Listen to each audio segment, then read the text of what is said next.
दर्शक बंधु नमस्कार। खरा दिन पखाड़ भात आउ ओदा गामुचा आम गाँ लोकंकर चिर सहचर आजीवन या सहित आम बंधुता अच्छी। आज गंजाम खंदाशाल होती दही पखाड़।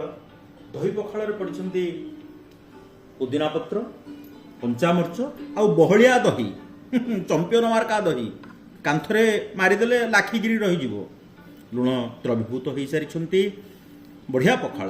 हाँ बेसी तोराणी नाई दही भात को ना कि ये दही पखाड़ को ना एमती गोटे पाग बोली बोलतु सहित मदरंगा शाग अमुग फुलबड़ी पोड़िकी मदरंगा शाग आलू चकुटा आउ कंटियाड़ी चारि सोरा बेस एटिकी खरा दिन सरल खातु सुस्थ रखु। अगड़म बगड़म जदि खाइबे ताहले सगड़म सगड़म कष्ट पाइबे। धन्यवाद नमस्कार।